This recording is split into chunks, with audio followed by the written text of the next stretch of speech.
Right. ఈరోజు ఆఖరి ఆదివారం కాబట్టి ఒక కొత్త సందేశాన్ని మీకు అందించాలని నేను ఆశపడతా ఉన్నాను.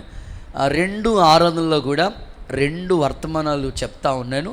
వీలుంటే మీరు ఇంటికి వెళ్ళిన తర్వాత కూడా 2వ ఆరాధన కూడా లైవ్ వస్తుంది. మీరు వంట చేసుకుంటా దేవుని మాటలు కూడా వినడానికి అవకాశం ఉంటుంది. రైట్, వాక్యంలోకి వెళ్ళిపోదాం. పరమగీతాల గ్రంథం ఈరోజు మన వాక్య ధ్యానాంశం కొరకే ఈ జూన్ ఆఖరి ఆదివారం 29వ తారీఖు మన కొరకు ప్రభు సిద్ధపరిచిన సందేశం. పరమగీతాల గ్రంథం 1వ అధ్యాయం 4వ వాక్య భాగాన్ని నేను చదువుతున్నాను. శ్రద్ధ కలిగి ఈ మాటలు మీరు ఆలకించాలని కోరుతున్నాను. నన్ను ఆకర్షించుము, మేము నీ యొద్దకు పరిగెత్తుకుని వచ్చేదము. రాజు తన అంతఃపురంలోనికి నన్ను చేర్చుకునేను. అందరూ ఆమేనంటారా? ఈ మాట అందరూ నాతో చెప్పండి. రాజు, గట్టిగా, రాజు తన అంతఃపురంలోనికి నన్ను చేర్చుకొనెను.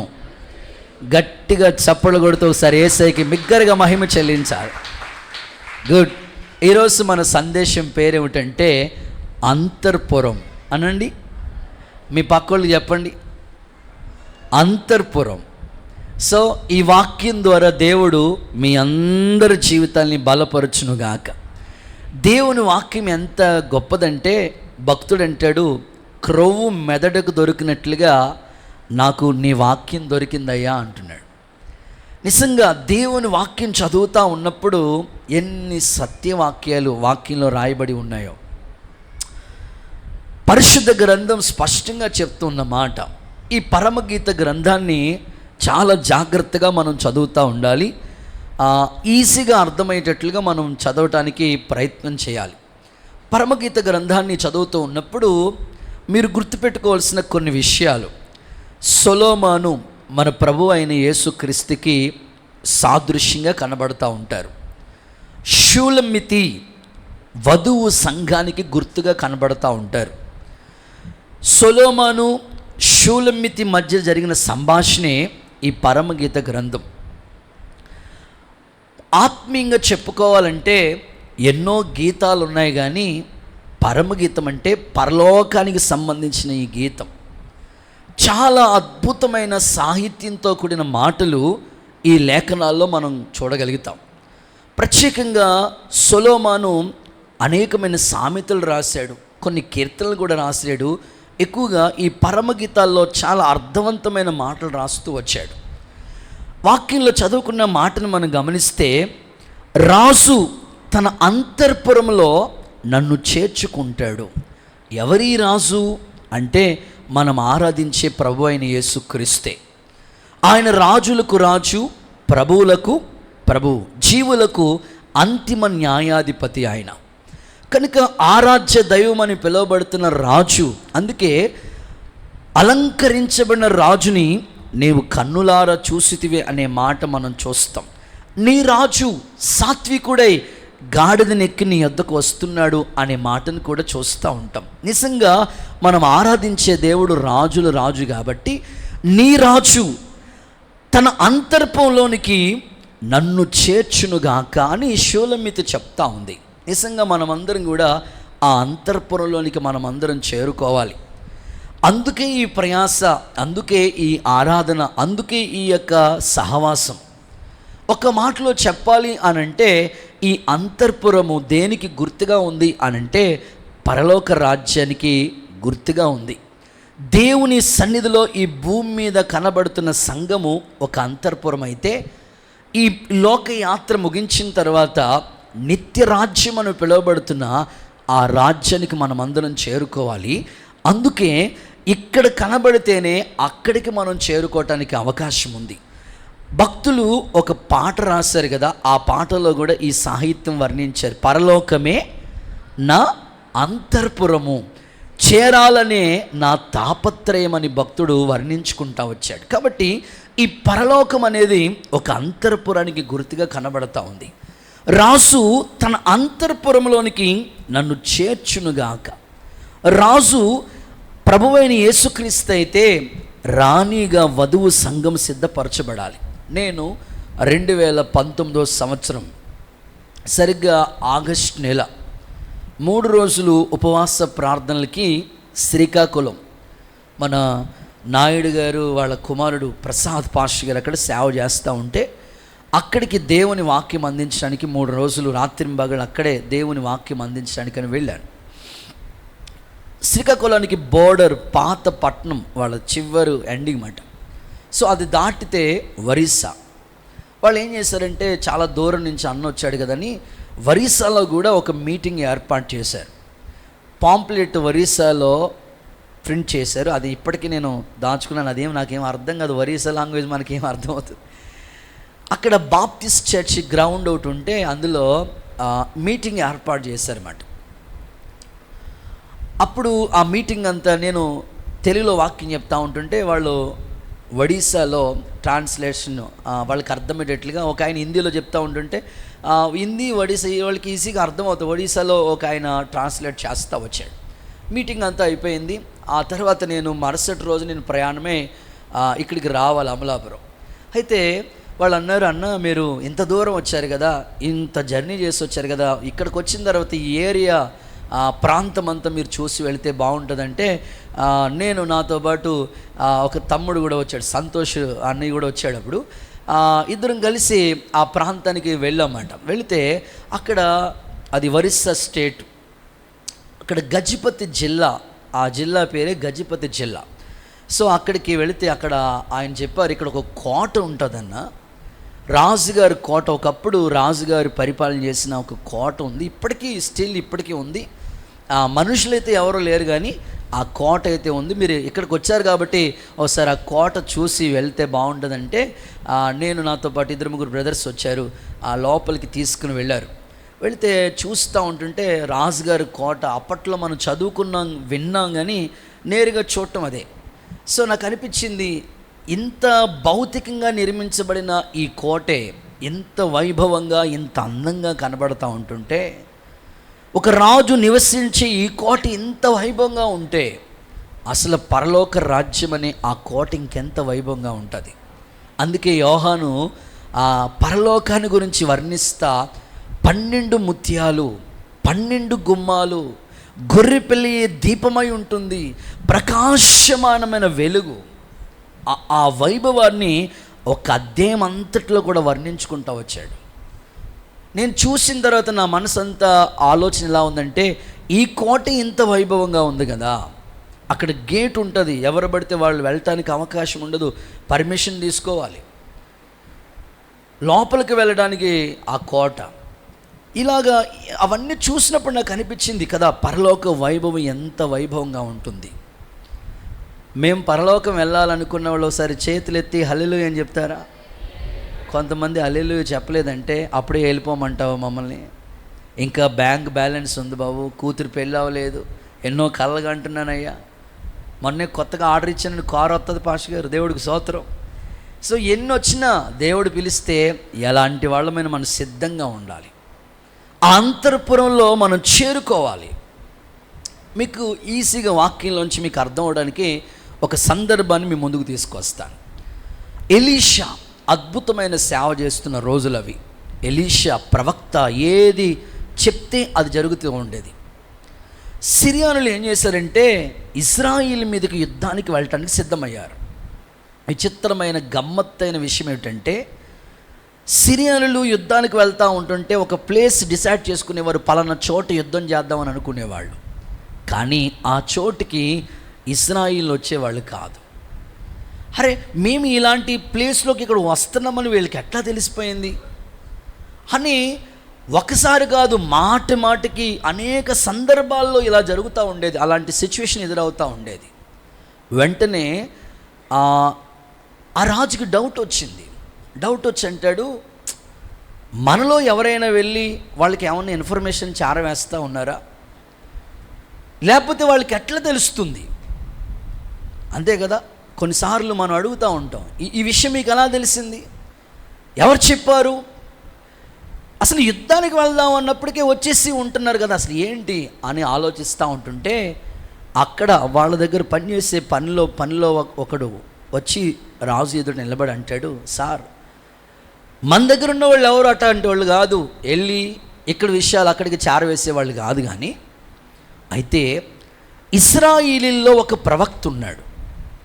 ఇశ్రాయేల్లో ఉన్న ప్రవక్త ఎలాంటి వాడంటే వాళ్ళ క్షేమాన్ని కోరుకునేవాడు. కాబట్టి వాళ్ళకి పలానా చోట సిరియన్లు వచ్చేస్తున్నారని ఇట్టి ఇన్ఫర్మేషన్ చేరవేయటానికి మీరు రాజుగారు, మీరు అంతఃపురంలో అనుకున్నారు కదా, మీరు మీ మనసులో అంతఃపురంలో ఆలోచించిన విషయాలు ఎలీషాకు తెలిసినాయి.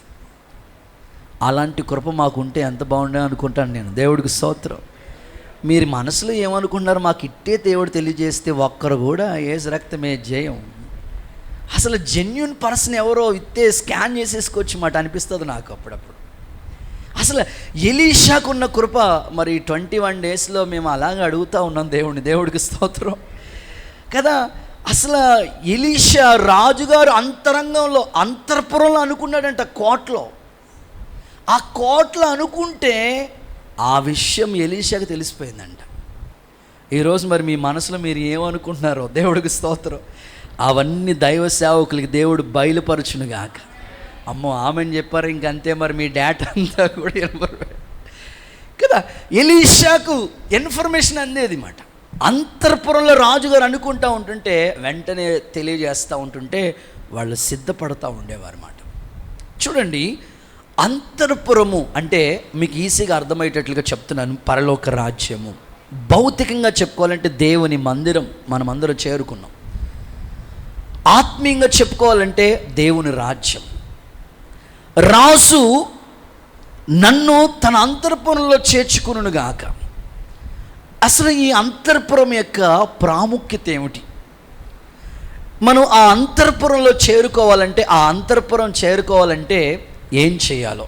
ఇప్పుడు చాలా ఊర్లు ప్రాంతాలకు మనం వెళుతూ ఉంటాం. మన దేశంలో కొన్ని ప్రాంతాలు ఉన్నాయి. ఆ ఏరియాలు మనం చేరుకోవాలంటే ఈజీగా వెళ్ళడానికి కొన్ని ఆపర్చునిటీ కూడా ఉంది. కానీ ఇతర దేశాలకు మనం వెళ్ళాలంటే కంపల్సరీ పాస్పోర్ట్ ఉండాలి, కంపల్సరీ వీసా ఉండాలా, లేకపోతే ఆ దేశం వాళ్ళు మనల్ని చేర్చుకోరు. సో ఇప్పుడు చాలా రూల్స్ అండ్ రెగ్యులేషన్స్ వచ్చేసినాయి. ఒకప్పటికి ఇప్పటికి చాలా వ్యత్యాసం. అయితే భౌతికంగా విదేశాలు వెళ్ళటానికే ఇన్ని రూల్స్ అండ్ రెగ్యులేషన్స్ ఉంటే, ఒక సిమ్ను తీసుకోవడానికే ప్రతిదానికి ప్రూఫ్ అడుగుతున్నారు కదా.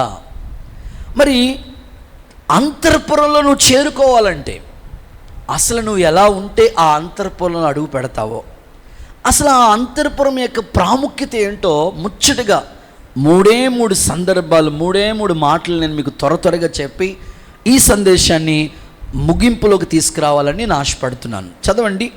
మొదటి మాట, అంతఃపురం యొక్క ప్రాముఖ్యత ఏమిటి? కీర్తనల గ్రంథం 45వ అధ్యాయం 13వ వాక్యాన్ని ఒకసారి మీ పరిశుద్ధ గ్రంథం తెరిచి ఈ మాటలు మీరు చూడాలి, చదవాలని కోరుకుంటున్నాను. అంతఃపురంలో ఉన్న రాజకుమార్తె కేవలం మహిమగలది. ఆమె వస్త్రములు బంగారు బుట్టాబని చేసినది. చాలు. మొదటి మాట, అంతఃపురంలో ఉన్న రాజకుమార్తె కేవలం మహిమగల. అంటే ఆ అంతఃపురం యొక్క ప్రాముఖ్యత ఏమిటంటే మహిమగల అంతఃపురం అనండి ఒకసారి మీ నోటితో.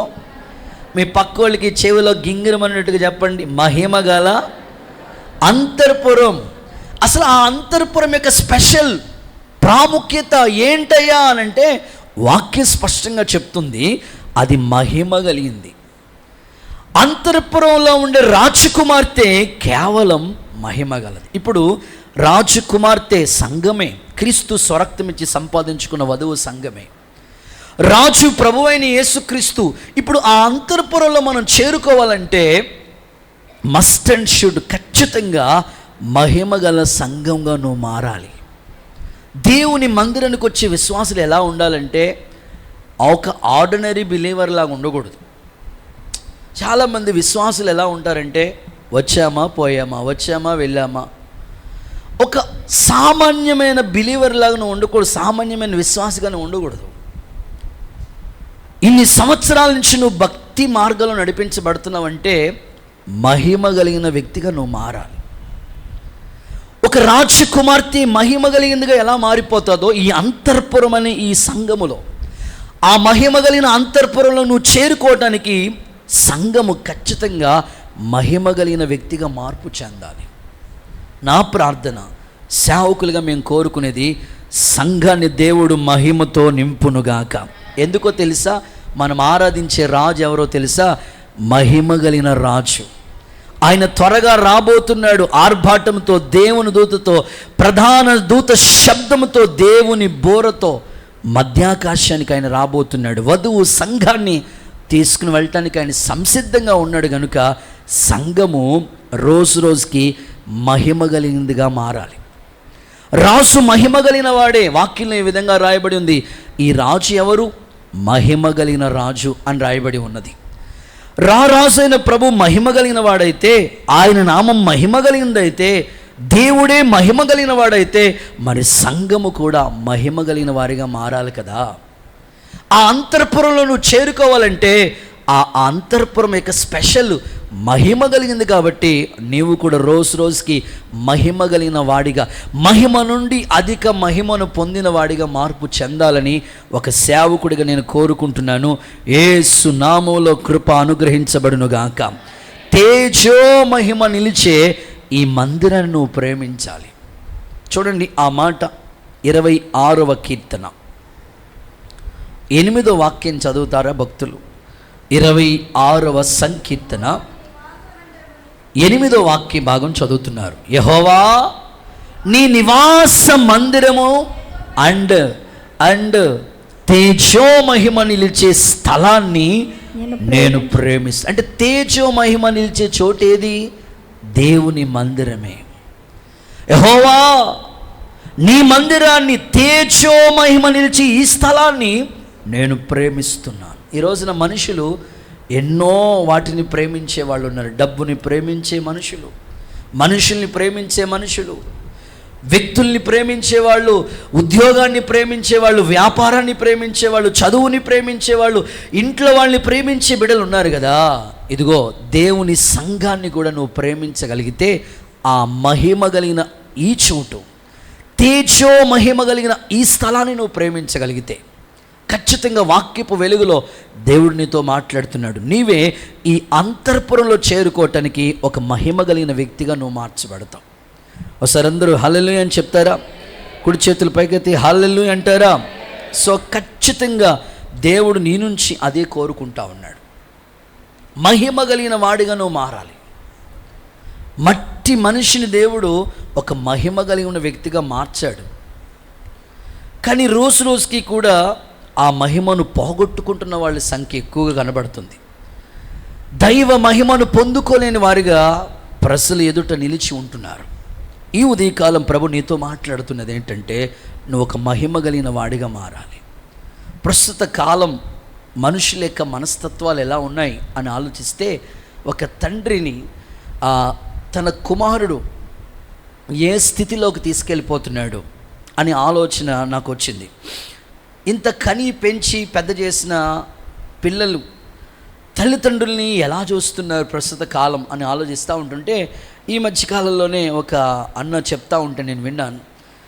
ఒక కొడుకు వాళ్ళ తండ్రిని బాగా చూసుకుంటాడేమో అని ఒకడే కుమారుడు చాలా కష్టపడి పెంచాడు, ఓ స్థాయికి తీసుకొచ్చాడు, ఒక ఉద్యోగం వరకు కూడా ఆ వ్యక్తికి వచ్చింది, చక్కగా కుటుంబంగా కట్టబడ్డాడు. కానీ వృద్ధాప్యంలోకి వచ్చిన ఆ తండ్రిని ఆ కుమారుడు పెద్దగా ఏమీ పట్టించుకోకుండా ఒక బైక్ మీద తీసుకుని దూరం వరకు తీసుకుని వెళ్ళి ఒక చోటు ఆ 4 రోడ్ల జంక్షన్లో విడిచిపెట్టేసి, నీ బ్రతుకు నువ్వు బ్రతుకని అలా విడిచిపెట్టేసి వెళ్ళిపోయాడు.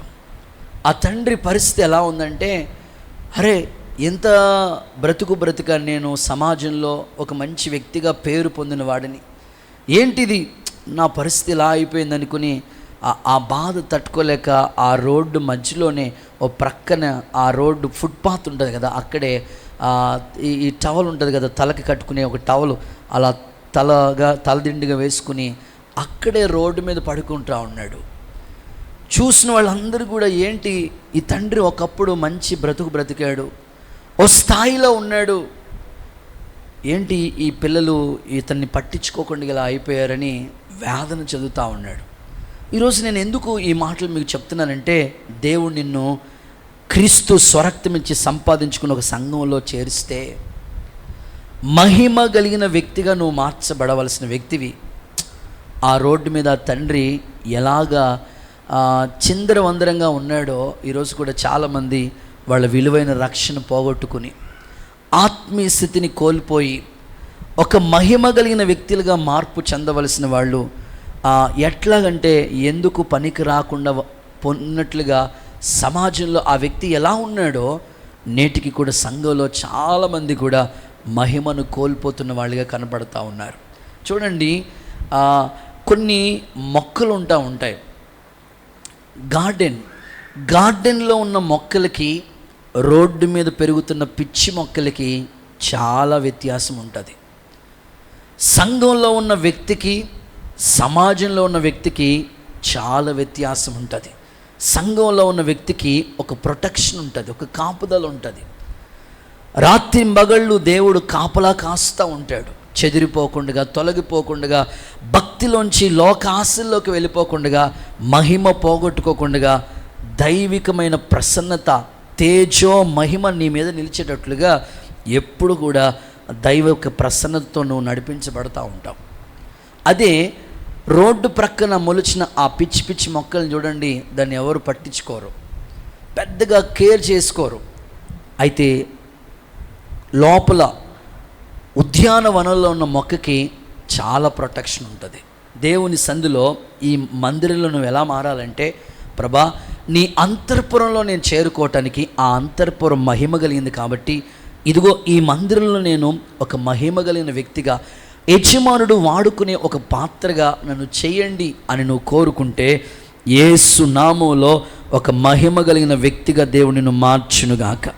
చదువుదాము ఈ మాట. ఎఫెసీయులకు రాసిన పత్రిక 5వ అధ్యాయం 27వ వాక్యంలో ఈ విధంగా రాయబడి ఉన్నది.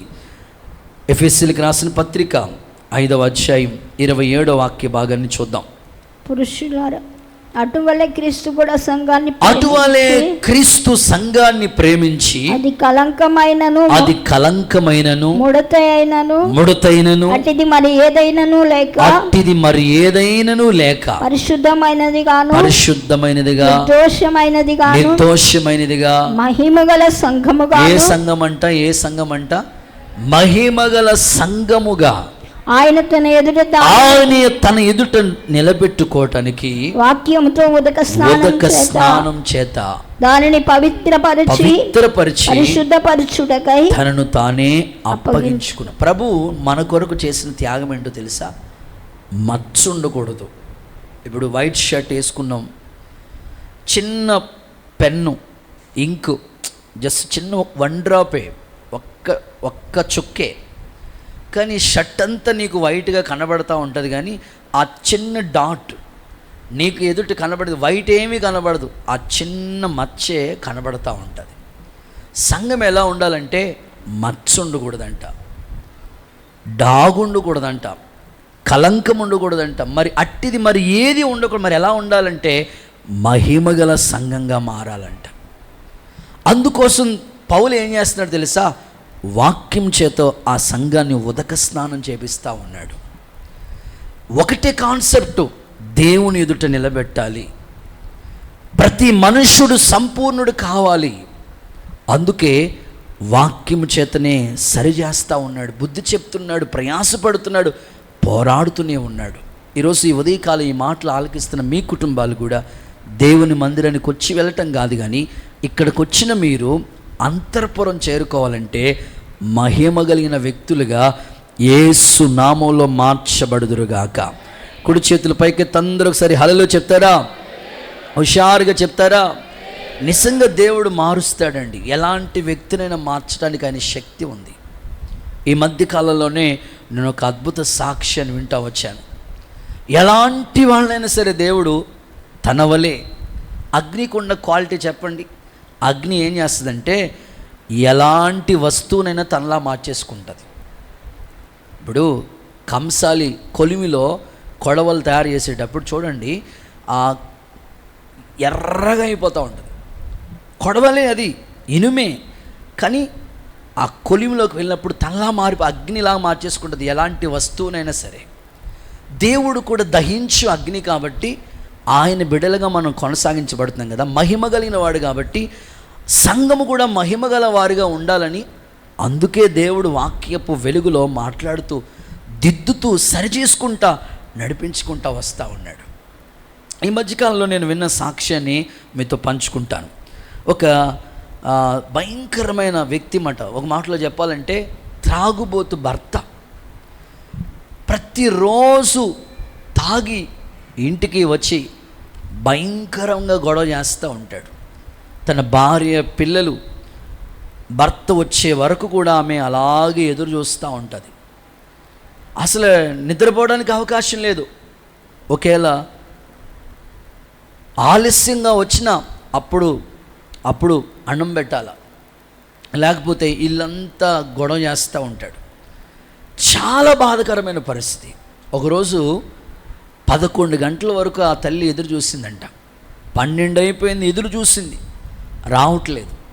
ఇక రాకపోతే ఇంక రాళ్లే అని అనుకుని నిద్దట్లోకి వెళ్ళిపోయి, ఎంతసేపు అని మెలకుగా ఉంటాం, 12 దాటేసింది, ఇక నిద్దట్లోకి వెళ్ళిపోయింది ఆ తల్లి. పిల్లలు కూడా ముందే నిద్రపోయారు. సరిగ్గా మధ్యరాత్రి 2 గంటల సమయంలో భర్త ఫుల్గా తాగి ఇంటికి వచ్చాడు. ఇంటికి వస్తే భార్య అప్పటికే సగం నిద్దట్లోకి వెళ్ళిపోయింది. డోర్ కొట్టాడు.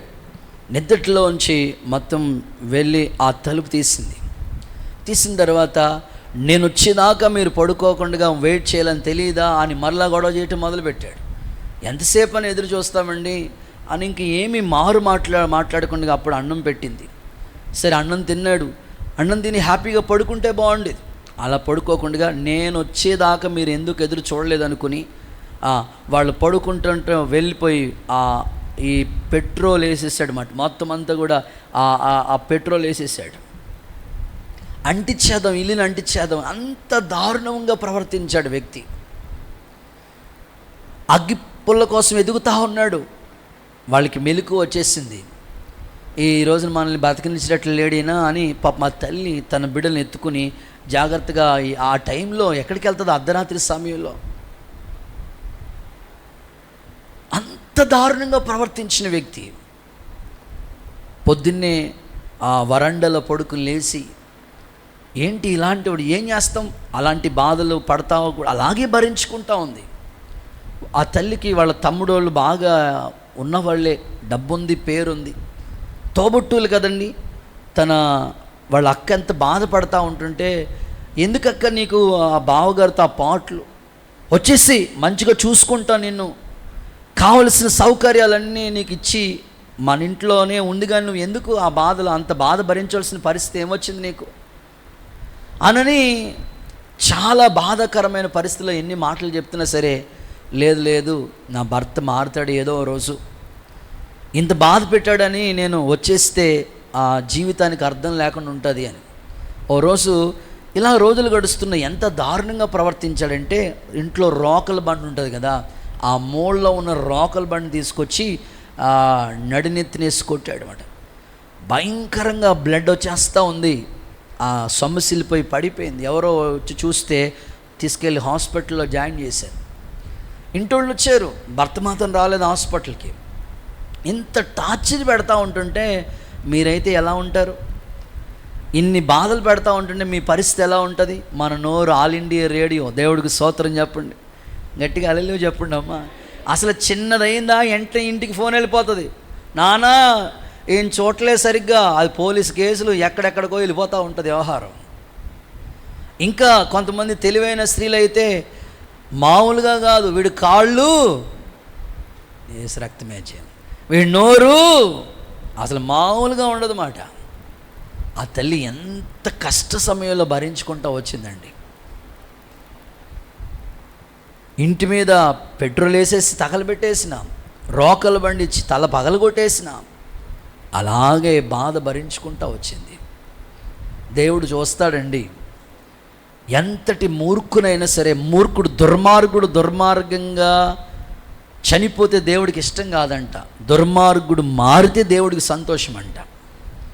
ఈ స్త్రీ జ్ఞానం కలిగిన స్త్రీ కాబట్టి అలాగే ఆ బాధలో ఉండి కూడా మంచం మీద ఉండి కూడా ప్రార్థన చేస్తూ వచ్చిందంట. వాళ్ళ అన్నలు అడిగారంట, ఎందుకక్క నీకు ఈ పాటలు, వచ్చేస్తే ఇంటి దగ్గర హ్యాపీగా ఉండొచ్చు కదా, ఇంత బాధ పెట్టేవాడి దగ్గర ఎవరు బతుకుతారు? వాళ్ళ అక్క చెప్పిన మాట ఏంటో తెలుసా? నా ప్రార్థన ద్వారా మా ఆయన్ని నేను బ్రతికించుకుంటానురా, మార్చుకుంటానురా. ఇంటికి వచ్చేస్తే అక్కడితోనే అయిపోతుంది, పిల్లలు ఏమైపోతారు? అలాగే ఎక్కువగా మనోడు రాజకీయాల్లో తిరుగుతూ ఉంటాడంట. రాజకీయాల్లో తిరిగి ఆ పార్టీకి ఈ పార్టీకి పెద్ద గొడవ వస్తే ఆ గొడవలో ఇన్వాల్వ్ అయ్యి వాళ్ళు కనపడితే చాలు చంపేయడానికి రెడీగా ఉన్నారు.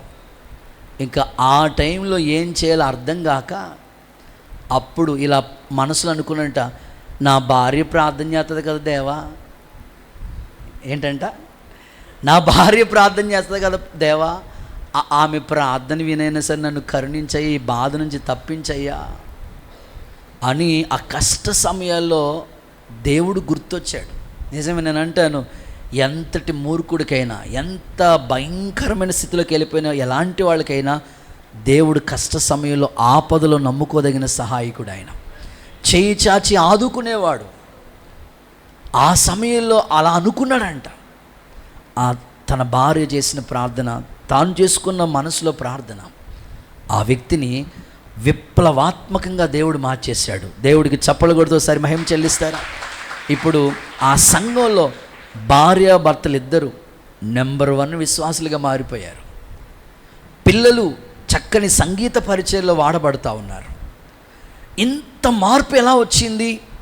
తన భార్య ఆ బాధలో కూడా సహించుకుని, నా కుటుంబం నవ్వులు పాలవకూడదు, మహిమ కలిగిన కుటుంబంగా మారాలి, సంఘంలో మేము ఒక మహిమ కలిగిన వ్యక్తులుగా మారాలని ఆ సహోదరి పడిన ప్రయాసే కదా.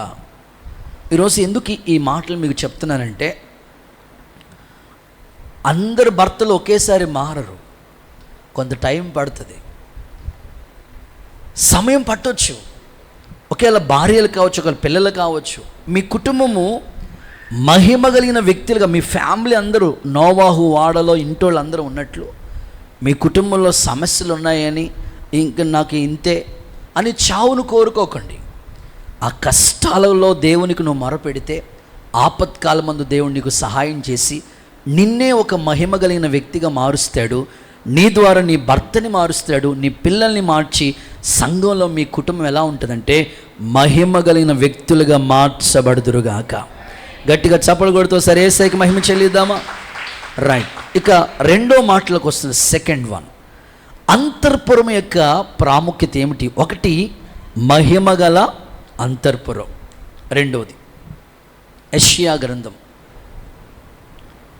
26వ అధ్యాయం 21వ వాక్యాన్ని చూద్దాం. నీవు వెళ్ళి నీ అంతఃపురంలో ప్రవేశించు. నీవు వెళ్ళి నీ అంతఃపురంలో ప్రవేశించు. నీవు వెళ్ళి నీ తలుపులు వేసుకొనుము. నీ వెళ్ళి తలుపులు వేసుకో. ఉగ్రత తీరిపోయే వరకు కొంచెం సేపు దాగి ఉండు. కొంతసేపు దాగి ఉండు. ఆమేనని చెప్పండి. ఓకే. రెండవది ఏమిటంటే ఉగ్రత నుండి దాచబడిన అంతర్పురం. ఉగ్రతలో నుండి దాచబడిన అంతర్పురం. అంతర్పురం యొక్క స్పెషల్, అంతర్పురం యొక్క ప్రాముఖ్యత ఏమిటంటే ఉగ్రతలో ఉన్నప్పుడు నేను దాచే చోటది, దాచబడే స్థలం అది. వాక్యంలో ఈ విధంగా రాయబడి ఉంది, కొద్దిసేపే ఉగ్రత, కొంతసేపు నువ్వు ఉగ్రతలో దాచబడితే అదిగో అంతర్పురంలోకి వెళ్ళి దాకో.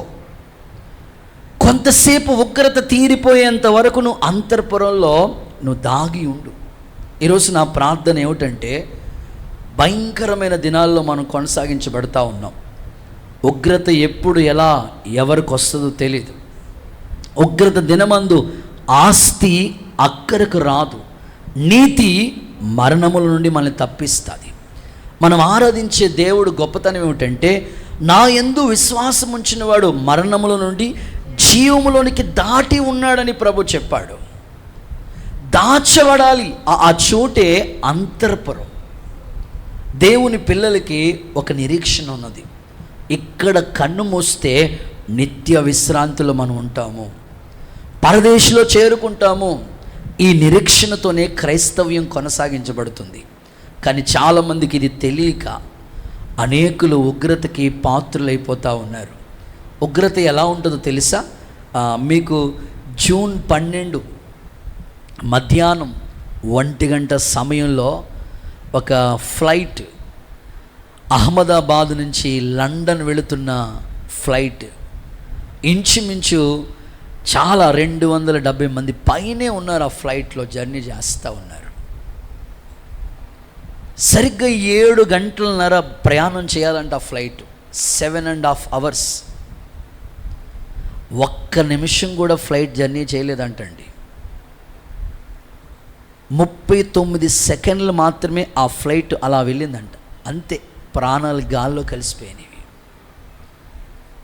అలాంటి ప్రమాదం వాళ్ళకి వాటిల్లుతుందని వాళ్ళు ఎప్పుడైనా అనుకున్నారా? లేదు. మన జీవం ఏ పాటిది? కొంతసేపు కనబడి అంతలో మాయమైపోయే ఆవిరి వంటి జీవితం ఇది. అందుకే ఉగ్రతలో నువ్వు దాచబడాలంటే నీ పేరు జీవగ్రంథంలో ఉండాలి. ఎప్పుడు ఏం జరుగుతుంది ఎవరికి తెలియదు. నేను ఆ ఇన్ఫర్మేషన్ ఒకసారి గ్యాదర్ చేస్తే అసలు ఏంటి ఈ విమానం, ఈ ఫ్లైటు ఎంత నష్టం కలిగింది, ఎన్ని ప్రాణాలు కోల్పోయినవని చదువుతూ వస్తే దాంట్లో ఒక మెయిన్ ఇంపార్టెంట్ కొన్ని సమాచారం నాకు దొరికింది. ఏమిటంటే రాజస్థాన్లో ఉంటుందంట తన భార్య. తన భర్త ఎక్కడ లండన్లో డాక్టర్ అంట, జాబ్ ఉద్యోగం చేస్తూ ఉంటాడంట. వివాహమై 6 నెలలు అవుతుందంట. అంతే. ఏం చేశాడంటే భార్యను తీసుకుని వెళ్ళిపోయి లండన్లో వెల్ సెటిల్ అయిపోదాం, నేను డాక్టర్ ఉద్యోగం చేస్తున్నాను కదా, నా భార్యను కూడా తీసుకెళ్ళిపోయి అక్కడే ఉందాం అనుకుని స్థిరపడిపోదామని వాళ్ళు బయలుదేరి వెళ్తూ ఉన్నారు ఆ ఫ్లైట్లో. వివాహమై 6 నెలలే గడిచింది, కానీ గమ్యం చేరుకోలేకపోయారు. ఈరోజు నేను ఎందుకు ఈ మాటలు చెప్తున్నానంటే, ఉగ్రత దినమందు నువ్వు దాచబడాలి. నీకు రక్షణ ఉందా? ఒకవేళ ఉంటే నువ్వు దాచబడతావు. రక్షణ లేకపోతే నీ ఆత్మ నిత్య నరకానికి ఆహుతి అయిపోతుంది. నీకు అంతరపురం యొక్క స్పెషల్ ఉగ్రత నుండి దాచబడే చోటది. దేవుని పిల్లలు ఇక్కడ ఎంతోమంది రక్షణ లేకుండా ఇంకా నిర్లక్ష్యం చేస్తూ ఉన్నారు. మానవ జీవితం నీడ వంటిది. ఒలికిపోయిన నీళ్లు ఎలా ఎత్తుకోలేమో అలాంటిది మానవ జీవితం. నీడ వంటిది, కల వంటిది. ఎన్నో వాక్యాల ఆధారాలతో రాయబడి ఉన్నది. ఆ ఉగ్రతలోంచి నువ్వు దాచబడాలంటే ఖచ్చితంగా నీ పేరు జీవగ్రంథంలో రాయబడాలి. ఇక రక్షణకు నువ్వు నిర్లక్ష్యం చేయకూడదు. సంవత్సరం తర్వాత తీసుకుంటానులే, డిసెంబర్ 1 తీసుకుంటానులే, జనవరి 1 ఇట్లా వాయిదాలు వేయొద్దు. ఉగ్రత ఎప్పుడు ఎలా ఎవరికి వస్తుందో మనకు తెలియదు. ఒక జస్ట్ చిన్న ఉదాహరణ నీకు చెప్పాను. ఒక ఫ్లైట్ యాక్సిడెంట్ నీకు చెప్పాను. ఆ ఫ్లైట్ నడుపుతున్న వాళ్ళు సామాన్యమైన వ్యక్తులు కాదట, చాలా ఎక్స్పర్ట్, చాలా మోస్ట్ సీనియర్ అంట వాళ్ళు. కానీ ఇప్పటికీ అర్థం కావట్లేదు అది ఎందుకు జరిగిందో వాళ్ళకి అర్థం కాలేదు. ప్రమాదాలు ఎప్పుడు వస్తాయో ఎవరికి తెలియదు. మానవ జీవితం ఎప్పుడు ఎక్కడ గమ్యం చేరుకుంటో మనకు తెలియదు. అందుకే ఆ అంతఃపురంలో చేరుకోవటానికి నీకు ఆ ఉగ్రత నుంచి దాచబడే ఆ చోటు నువ్వు సంపాదించుకోవాలి ముందే. చూడండి, ఈ మాట చదవండి. యోహాను సువార్త 5:24 చదవండి. యోహాను సువార్త 5వ అధ్యాయం 24 వాక్యం చదవండి. నా యందు విశ్వాసం ఉంచిన వాడు నిత్య జీవము గలవాడు, వాడు తీర్పులోనికి రాక మరణములో నుండి జీవములోనికి దాటి ఉన్నాడు. ఆమేనంటారు ఒకసారి. మరణములో నుండి జీవములోనికి దాటుకోవాలంటే దేవుని యందు నీకు విశ్వాసం ఉండగల. నీ పేరు జీవగ్రంథంలో యేసు నా దేవుడని నోటితో ఒప్పుకుంటే చాలు. మాకు ఒక నిరీక్షణ ఉంది. ఇప్పుడు కన్ను మూసిన నిత్య విశ్రాంతిలోకి చేరుకుంటాం. నీకుందా ఆ విశ్వాసం, ఆ నిరీక్షణ ఉందా? రక్షణ లేని వాళ్ళు ఒకసారి చేతులు ఎత్తండి. మీ కొరకు ప్రార్థన చేయాలని ఎందుకో ఈ ప్రేరేపణ నాకు వచ్చింది. రక్షణ లేదు, మేము ఇంకా రక్షింపబడలేదన్న వాళ్ళు ఒకసారి రైట్ యువర్ హ్యాండ్. 1 2 3 4 5 6 7 8 9 10 12 13 14 15 16 20 మెంబర్స్ ఉన్నారు. వీళ్ళందరికీ దేవుడు త్వరగా రక్షణ భాగ్యం అనుగ్రహించునుగాక. గట్టిగా చెప్పండి, త్వరగా రక్షణ భాగ్యం అనుగ్రహించునుగాక. త్వరగానే, ఇంకా అసలు నిర్లక్ష్యం చేయకూడదు. సో నేను ఇంకా ఆ ఫ్లైట్ జర్నీ గురించి ఎందుకో ఇన్ఫర్మేషన్ గ్యాదర్ చేస్తే, బ్రిటన్ నుంచి వచ్చారంటే ఇద్దరు వ్యక్తులు. వాళ్ళు ఇండియాకి వచ్చి అంతా మన ఇండియా అంతా చూసి ఇండియా ఈజ్ గుడ్ అని చెప్పి వెళ్తూ వాళ్ళు పోస్ట్ పెట్టుకున్నారంటే ఫేస్బుక్లో, గుడ్ బై ఇండియా అని. వాళ్ళు ఇక గమ్యం చేరుకోలేదు, ఇక బ్రిటన్ వాళ్ళ దేశానికి వెళ్ళలేదు. 39, ఒక నిమిషం కూడా కాదంటే 39 సెకండ్లు మాత్రమే. ఆ మెడికల్ కాలేజీ అసలు వాళ్ళు భోజనం చేసే టైం అది. అలాంటి సిచ్యువేషన్ జరుగుతుందని అనుకున్నారా? మానవ జీవితం ఎటు వెళ్ళిపోతుందో ఈరోజు నువ్వు ఆలోచింప చేయటానికే ఈ మాటలు నీకు చెప్తా ఉన్నాను.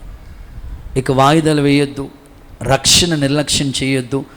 త్వరగా యేసు నామములో మీరు రక్షింపబడుదురుగాక. ఒక సహోదరి మణిపూర్ బాగా పూర్ ఫ్యామిలీ అంట. ఆమె బాగా చాలా ఆర్థిక ఇబ్బందుల్లోంచి ఈ ఎయిర్ ఇండియా ఎయిర్పోర్ట్లో జాబు, ఆమె చిన్న ఉద్యోగం, ఆ ఫ్లైట్లో ఈ ఫ్రూట్స్ భోజనాలన్నీ అందిస్తారు కదా, అందులో చిన్న ఉద్యోగం వచ్చింది ఆమెకి. చాలా పూర్ ఫ్యామిలీ. ఆమె కూడా చనిపోయారు. అసలు ఎప్పుడు ఎలా ఉగ్రత అనేది ఎవరికి ఎలా వస్తుందో తెలియదు. దేవుడు ముందుగా చెప్పాడు కదా, సొదొమ గొమొర్రా పట్టణాన్ని అగ్ని గంధకాలతో కాల్చివేస్తానంటే సొదొమ గొమొర్రా ప్రజలు ఎంత దారుణంగా ప్రవర్తించారు. నినివే పట్టణస్థులే బెటర్ అనిపిస్తుంది. చెప్పిన వెంటనే లోబడి దిద్దుకుని రాజు సహితం బూడిదలో కూర్చుని పశ్చాత్తాపడి ఉగ్రత నుంచి తప్పించబడ్డారు. కానీ సొదొమ గొమొర్రా పట్టణం అగ్నికి గాహతానికి ఆహుతి అయిపోయింది. ఈరోజు నా ప్రార్థన ఏమిటంటే, ఎన్నిసార్లు చెప్పినా నువ్వు రక్షణ నిర్లక్ష్యం చేస్తున్నావంటే ఉగ్రత ఎలా తప్పించుకుంటావు? చూడండి, ఒక ఉగ్రతను గురించి ఒక వాక్యం చదివిస్తాను. రోమిలికి రాసిన పత్రిక 2వ అధ్యాయం 8వ వాక్యం చూడండి ఒకసారి. రోమిలికి రాసిన పత్రిక అయితే 2వ అధ్యాయం 8వ వాక్య భాగం. అయితే భేదములు పుట్టించి సత్యమునకు సత్యానికి లోబడక దుర్నీతికి లోబడు వారి మీదకి దేవుని ఉగ్రత రౌద్రమును ఒకేసారి వస్తుందంట. సత్యానికి నువ్వు లోబడలేదా? వాక్యానికి నువ్వు లోబడక ఎన్నిసార్లు చెప్పినా ఇప్పుడు కాదులే బాప్తిస్మని నువ్వు అలా వాయిదాలు వేస్తూ ఉంటుంటే ఉగ్రత రౌద్రంగా నీ మీదకి వస్తుందట. అందుకని ఆలస్యం చేయకూడదు రక్షణ. తల్లిదండ్రులు కూడా పిల్లలకి ఒక యుక్త వయసు వచ్చినప్పటికీ, నేనైతే 9th క్లాస్ స్టడీస్లోనే ప్రభుని సొంత రక్షకుడిగా అంగీకరించాను. నా అంతటా నా హృదయంలోనే ఆ భావన దేవుడు కలుగు చేశాడు. కింద ఉన్న పాతాలను తప్పించుకోవాలంటే బుద్ధిమంతుడు పరమునకు పోయే జీవ మార్గాన్ని కనుగొంటాడు. ఆ నిత్య విశ్రాంతిని మనం చేరుకోవడానికి ఆ ఉగ్రతలో దాచబడాలి. ఇప్పుడు మోషే ఉన్నాడు. మోషే పుట్టినప్పుడు ఎలాంటి జీవం వచ్చిందంటే, మగపిల్లోడు పుడితే వాడిని చంపేయండి అని అన్నాడు ఫరో. ఆ సమయంలో వాళ్ళ తల్లి 3 నెలలు దాచింది. ఇంకా దాయలేక ఒక జమ్ముబడి తీసుకొని కీలు పూసి ఆ నైలు నదిలో వదిలేసింది. ఫరో యొక్క కుమార్తె అక్కడికి వెళ్ళిన తర్వాత తీసుకెళ్ళి వాళ్ళ ఇంట్లో పెంచింది. మోషే దాచబడ్డాడు కనుకనే ఒక నాయకుడిగా సాక్షిగా వాడబడ్డాడు. ఇంకా బైబిల్ చరిత్రలో మనం అలా చదువుకుంటూ వెళితే యోవాషు అనే వ్యక్తి ఉన్నాడు. అతడు పుట్టినప్పుడు పరిస్థితులు ఎలా ఉన్నాయో తెలుసా? తల్లి, ఒక మాటలో చెప్పుకోవాలంటే అతల్య అనే ఒక తల్లి, ఆమె ఒక రాణిగా ఉంది. మగోళ్ళు అనేవాళ్ళు ఉండకుండా చేయాలని నిర్ణయించుకుంది. ఎందుకంటే రాజ్యం నాకు ఉండదు, నేను అధికారం చేయడానికి కుదరదు అనుకుని ఆమె అలాంటి ఒక పద్ధతి తీసుకొచ్చింది. అలాంటి సమయంలో ఈ యోవాష్ అనే వ్యక్తిని ఇంచుమించు మందిరంలో 6 సంవత్సరాలు, మేబీ 6 సంవత్సరాలు దాచారంట. ఒకసారి చదువుదాం ఆ మాట. రాజుల 2వ పుస్తకం 11వ అధ్యాయం 3వ వాక్యం చూడండి ఒకసారి. రాజుల 2వ పుస్తకం 11వ అధ్యాయం 3వ వాక్యం. అతల్య దేశమును ఏలుచుండగా ఓకే, అతడు 6 సంవత్సరాలు దేవుని మందిరమందు దావీదుతో కూడా దాచబడ్డాడు. 6 సంవత్సరాలు దాచబడ్డాడు. ఈరోజు మన పిల్లలు కూడా దేవుని మందిరపు నీడలో వాళ్ళు ఉండాలి. ఉగ్రతకి పాత్రులు కాకూడదు. 1 మంత్ బ్యాకే కదా గోదావరి దగ్గరికి వెళ్ళి ఎంతమంది చనిపోయిన పరిస్థితులు. పిల్లలే, చిన్న వయసులే పిల్లలు. ఎంతోమంది ప్రాణాలు కోల్పోతున్న పరిస్థితి. ఉగ్రతలో వాళ్ళు దాచిపడట్లేదు. అందుకే నా ప్రార్థన ఈ ఉదయకాలం సేవకుడిగా నేను కోరుకునేది ఏమిటంటే, పాప క్షమాపణ నిమిత్తమే మారు మనసు పొందాలి. మన పిల్లలకు ఒక యుక్త వయసు వచ్చిన వెంటనే వాళ్ళకి దేవుని రాజ్యాన్ని గురించి ఒక అన్వేషణ వాళ్ళకి చెప్పాలి. రాకడను గురించిన అవగాహన వాళ్ళకి తెలియపరచాలి.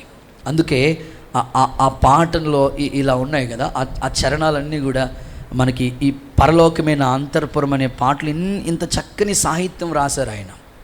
ఏదో ఒకసారి పాడదామా? నన్ను ఒకసారి. పరలోకమైన అంతర్పురము అప్పుడే నన్ను చేరుకోనండి. నేను అంటానికి ఏమీ లేదు. ఇప్పుడు పిలిస్తేనే ఖచ్చితంగా వెళ్ళిపోవడానికి నువ్వు సిద్ధంగా ఉండాలి. ఓకే, పరలోకమే చేరుకోవాలి. 92వ కీర్తన చూడండి ఒకసారి. కార్డ్ పెట్టుకున్నా. పరలోకమేనా అంతర్పురం చేరాలనేనా తాపత్రయం. యేసుదేవరా కనికరించవా, దారి చూపవా. యేసుదేవరా కనికరించవా, దారి చూపవా. పరలోకమేనా అంతర్పురం చేరాలనేనా పరలోకమేనా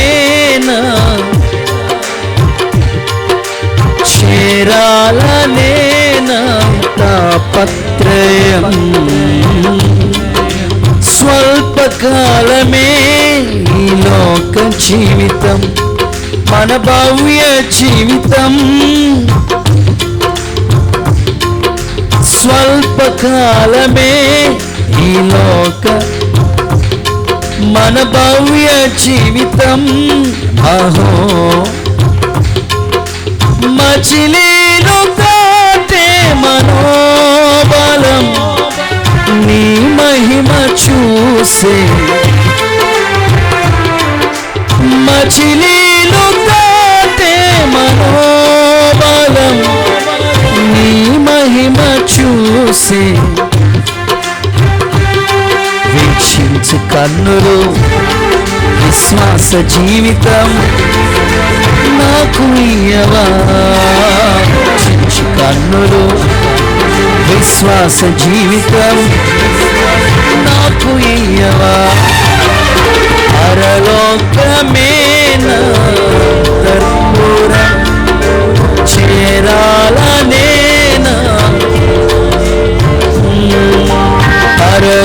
పరలోకమేనా అయ్యా చేరాలనే. యేసుదేవరా కనికరించవా, దారి చూపవా. యేసుదేవరా కనికరించవా, దారి చూపవా.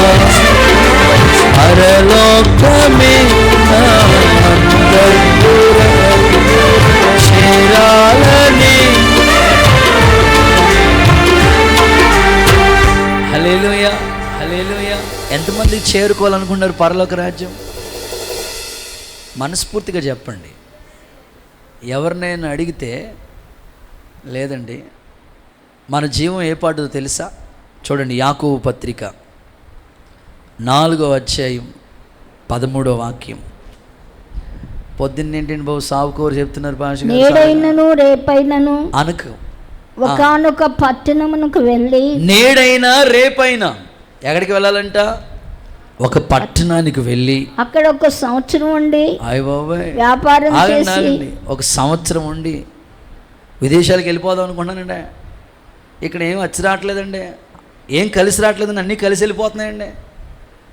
ఇదిగో వాక్యంలో చెప్తున్న మాట, ఒక సంవత్సరం ఉండి వ్యాపారం చేసి లాభాన్ని సంపాదించుకుంటున్నారు అనుకుంటున్న వారులారా, రేపేమి సంభవించును, రేపేం జరుగుతుందో నీకు తెలియదు. మీ జీవం ఏపాటిది, మీ జీవము ఏపాటిది. మీరు కొంతసేపు కనబడి అంతలో మాయమైపోవు ఆవిరి వంటి వారే. 4:13. కొంతసేపు కనబడి అంతలో మాయమైపోయే ఆవిరి వంటి వారు. మీ పక్క వాళ్ళకి షేక్ అండి చెప్పండి, ఆవిరి నీవు అనండి. నీకు ఎలా కనబడుతున్నాను అంటారేమో అనుకున్నాను. ఆవిరి ఎంతసేపు ఉంటుంది? మనం అన్నం వండుకునే పాత్ర ఉంది కదా, ఆవిరి ఎంతసేపు ఉంటుంది? సాగిపోయిన నీడ ఎంతసేపు ఉంటుంది? ఒలికిపోయిన నీళ్ళు కళ ఎంతసేపు ఉంటుంది? ఏంటి పొద్దున్న అన్నయ్య ఏంటి సావుకూరు చెప్తున్నాడు మాకు, అలా అనుకోవద్దు. క్రైస్తవుడు ఎనీ టైం రెడీ, అవే సిద్ధంగా ఉండాల్సింది. అంతఃపురంలో చేరుకోవడానికి మనం ఆ విధంగా ఉగ్రతలో దాచబడాలి. ఎవరికి ఎలాగంటి మరణాలు వచ్చినా మనకొకటే, దేవుని పిల్లలు రక్షింపబడితే, ఆ స్టాంప్, ఆ ముద్ర వేయబడితే నిత్య జీవానికి మనం చేరుకుంటాం. అందుకే యవన కాలంలోనే ప్రభువుని సొంత రక్షకుడిగా అంగీకరించండి, వాయిదాలు వేయకండి, నిర్లక్ష్యం చేయకండి. ఇంత గొప్ప రక్షణ నిర్లక్ష్యం చేస్తే శిక్ష ఎలాగూ తప్పించుకుంటాడు. నమ్మి బాప్తిసం పొందినవాడు రక్షింపబడతాడు, నమ్మని వానికి శిక్ష. ఇలాంటివి జరుగుతున్నప్పుడైనా కనీసం కొంచెం మెలకు. అవును కదా, మన జీవం ఏ పాటిది, మనం ఎట్లాంటి పరిస్థితుల మధ్యలో ఉన్నాం అని కొంచెం అవగాహన మీరు చేసుకోవాలి. ప్రభు మీ అంతరంగంలో ఒక మార్పు కలుగు చేసి ఉగ్రతలోంచి దేవుడు మిమ్మల్ని తప్పించి ఆయన చేతి నీడలో భద్రంగా దాచునుగాక. రక్షణ భాగం మీ పిల్లలకి, కుటుంబానికి దేవుడు దయచేయునుగాక. మరి ప్రాముఖ్యంగా మీ భర్తకి దేవుడు దయచేయునుగాక. రైట్, చివరి మాట, ఆఖరి మాట చెప్పి ముగింపులోకి వస్తాను. ఎస్తేరు గ్రంథం 2వ అధ్యాయం, అంతఃపురం యొక్క స్పెషల్ ప్రత్యేకత. 2వ అధ్యాయం 3వ వాక్యం చదువుతారా? అందునిమిత్తము, ఎస్తేరు గ్రంథం 2వ అధ్యాయం 3వ వాక్య భాగం. అందునిమిత్తము సౌందర్యవంతులైన కన్యకలందరినీ సమకూర్చి షూషాను కోట అంతఃపురం చేర్చి స్త్రీలకు కాపరియగు రాజు యొక్క నపుంసకుడగు హేగే వశమునకు అప్పగించినట్లు రాజు తన రాజ్యం యొక్క సంస్థానములన్నిటితో పరిచారకులను పరిచర్య చేసే వాళ్ళని నియమించాడు. సందర్భం చాలు. సో 3వది అప్పగించుకునే చోటు అనండి. ఈ అంతఃపురం యొక్క స్పెషల్ ఏంటంటే అప్పగించుకోవలసిన చోటు అది. ఎస్తేరు గ్రంథం మనం చదువుతున్నప్పుడు అహర్షరోసు రాజు 127 సంస్థానాలకు అధిపతిగా ఉంటాడు. ఈయన మన ప్రభు అయిన యేసుక్రీస్తుకి గుర్తు. ఎస్తేరు ఒక వధువు సంఘానికి గుర్తు. ఈ అంతఃపురంలో రాజుగారి కోటలో రాజు ఉన్నాడు, రాణిగా సిద్ధపరచడానికి అక్కడ ఒక హేగే ఉన్నాడు. ఆయన పేరే హేగే = పరిశుద్ధాత్ముడు, పరిశుద్ధాత్మకు గుర్తుగా ఉన్నారు. సంఘములో దేవుడు నిన్ను ఒక చక్కని కన్యకగా, వధువు సంఘంగా సిద్ధపరచడానికి పరిశుద్ధాత్మకును అప్పగించుకోవాలి. ఈ అంతఃపురం యొక్క ప్రత్యేకత ఏమిటంటే, ఇక్కడికి వచ్చిన తర్వాత నీవు నీ స్వాధీనంలో ఉండకూడదు, కానీ దేవుని ఆత్మ నడిపింపుకు నువ్వు అప్పగించుకోవాలి. అందుకే ఎస్తేరుని రాజు ఎదుట కన్యకులు చాలామంది వచ్చారు.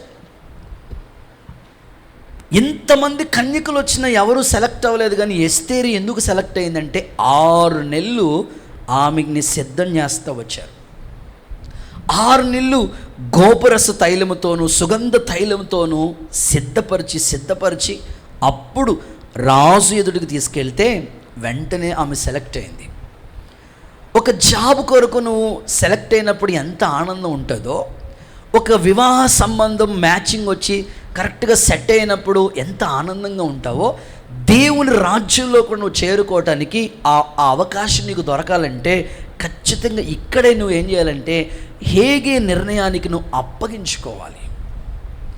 అలా అప్పగించుకుంటేనే ఇక్కడ నీ ఆత్మీయ జీవితం చక్కగా కట్టబడుతుంది.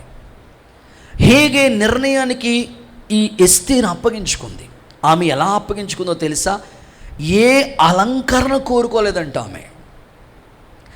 హేగే నిర్ణయించిన ఆ అలంకరణ తప్ప ఏమీ కోరుకోలేదంట. అందుకే రాజు చూసిన వెంటనే ఆమె దయ పొందుకున్నట్లుగా మారిపోయింది. ఈరోజు నా ప్రార్థన ఏమిటంటే, సంఘంలో దైవికమైన భక్తిని చేస్తున్న మనం అప్పగించుకోవలసిన రీతిగా మనం అప్పగించుకుంటే దేవుడు నీ ఆత్మీయ జీవితాన్ని చక్కగా కడతాడు. చూడండి, ఒక వాక్యాన్ని మీకు చదివిస్తాను. రోమీయులకు రాసిన పత్రిక 6వ అధ్యాయం 16వ వాక్యం చదవండి ఒకసారి. రోమీయులకు రాసిన పత్రిక 6:16. అక్కడ ఈ విధంగా రాయబడి ఉంది, లోబడుటకు దేనికి మిమ్మల్ని మీరు దాసులుగా అప్పగించుకుందురో ఓకే, అది చావు నిమిత్తముగా పాపముకే గాని నీతి నిమిత్తముగా విధేయతకే గాని దేనికి మీరు లోబడుతురో దానికే దాసులగుదురని మీరు ఎరుగురా? మీరు పాపమునకు దాసులై ఉంటుంది కానీ మీరు 17వ వాక్యం ఇంపార్టెంట్. మీరు పాపానికి దాసులుగా ఉన్నారు. ఏ ఉపదేశ క్రమానికి మీరు అప్పగించబడ్డారో దానికి హృదయపూర్వకంగా మీరు లోబడండి. సో ఇక్కడ ఎస్తేరు అంతఃపురంలో చేసిన పని ఏమిటంటే అప్పగించుకున్న చోటది. అక్కడ అప్పగించుకుందామే. ఇక్కడ ప్రభు చెప్తున్నాడు పౌలు ద్వారా, ఏ ఉపదేశ క్రమాన్ని మీరు నేర్చుకున్నారో ఆ ఉపదేశ క్రమానికి మీరు అప్పగించుకోండి. ఇక్కడ వాక్యం అనే ఉపదేశం బోధించబడతా ఉంటుంది. ఎప్పుడైతే వాక్యం అనే ఉపదేశాన్ని బోధించబడతా ఉంటుందో ఆ ఉపదేశానికి కొంతమంది అప్పగించుకోరు. వాక్యము వాళ్ళకి నచ్చితే ఫాలో అవుతారు. వాళ్ళ మనసుకి ఆ వాక్యం నొచ్చుకుందా ఆ వాక్యాన్ని పాటించరు. ప్రియులారా, నచ్చితే వెంబడించేది కాదు, నొచ్చుకున్నా గుచ్చుకున్నా పౌలు పేతురులు వీళ్ళు బోధిస్తూ ఉంటుంటే వాళ్ళ హృదయాలు పొడవబడ్డాయంట. పొడవబడి సరిచేయబడి సంపూర్ణతలోనికి వాళ్ళు వచ్చారు. ఈరోజు దేవుని ఎదుట నువ్వు నిలబడటానికి ఈ అంతఃపురం అనే ఈ చోటు దేవుడు నీకు ఆ స్థలానికి చేరుకోవటం కొరకు ఇక్కడ నిన్ను అప్పగించుకోవడానికి నీకు ఒక అవకాశం ఇస్తూ ఉన్నాడు. ఆమె ఎస్తేరు అలా అప్పగించుకుంది కనుకనే రాజు ఎదుట నిలబడింది. ఇక్కడ నేర్పించబడే ఉపదేశ క్రమానికి ఖచ్చితంగా మనం లోబడాలి. ఒకసారి అందరు కుడి చేతులు పైకెత్తి హల్లెలూయా చెప్తారా? సో ఖచ్చితంగా మనం లోబడాలి. చాలామంది పిల్లలు యవనస్తులకి చెప్తా ఉంటాం, తల్లిదండ్రుల్ని గౌరవించండి, వాళ్ళని బాధ పెట్టొద్దు. ఒకవేళ తల్లిదండ్రులకి నువ్వు బాధిస్తున్నావా నీ కన్ను లోయ కాకులు తీసేసుకెళ్తాయి. తల్లిదండ్రులు నువ్వు బాధ పెడుతున్నావా నీ దీపము కారు చీకట్లో ఆరిపోద్ది. తల్లిదండ్రులకి ఇవ్వాల్సిన ప్రాధాన్యత నువ్వు వాళ్ళకి ఇస్తానే ఉండాలి.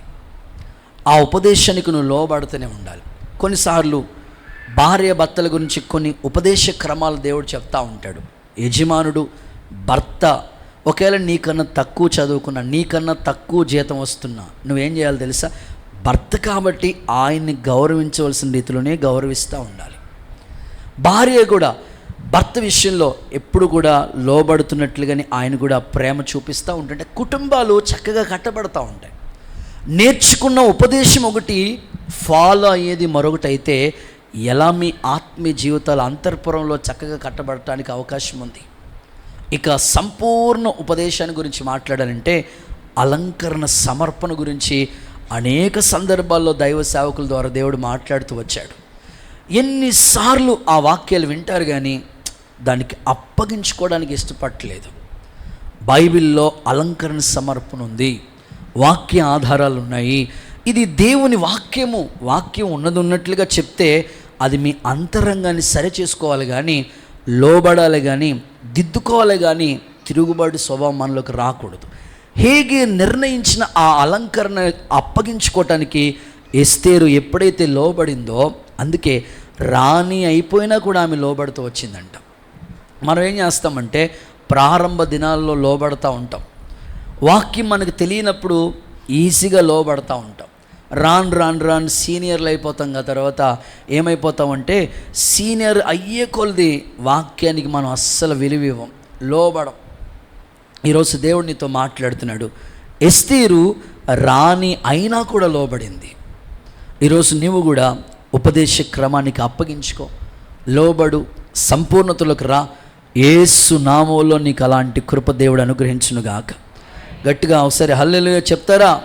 విశ్వాసులు నేటి దినాల్లో ఎలా ఉంటున్నారంటే, ఏదైనా వాక్యం విన్నారా, విన్న తర్వాత అవును దేవుడు నాతో మాట్లాడాడు అని పశ్చాత్తాపడి దిద్దుకునే వాళ్ళ సంఖ్య చాలా తక్కువగా ఉంటుంది. వేళ్ళ మీద లెక్క పెట్టవచ్చు. కానీ వాక్యం విన్న తర్వాత మౌనంగా ఉండి సర్లే ఈరోజు వచ్చాం ప్రార్థన చేయించుకొని వెళ్ళాలి అంతే, అలా ఉండే వాళ్ళ సంఖ్య ఎక్కువగా ఉంటుంది. అలా కాదు. కానీ నువ్వు అంతఃపురంలో చేరుకోవాలంటే ఇక్కడ నువ్వు చేయవలసిన పని ఏమిటంటే అప్పగించుకోవడానికి ఇష్టపడాలి.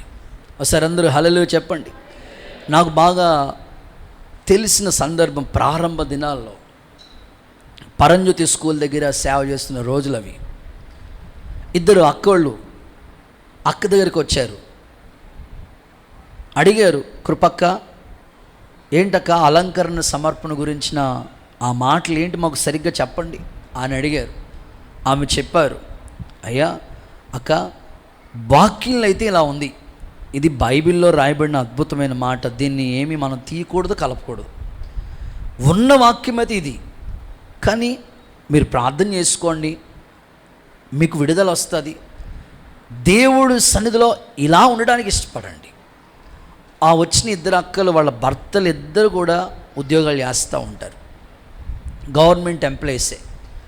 వాళ్ళ మనసులో ఇలా ఆలోచన వచ్చి ఉంటుంది, అయ్యో నా భర్త సమాజంలో గవర్నమెంట్ ఎంప్లాయీ ఉద్యోగం చేస్తూ ఉన్నాడు, మేము ఏమీ లేకుండా అలంకరణ లేకుండా సమాజంలో తిరిగితే ఎలా ఉంటుంది?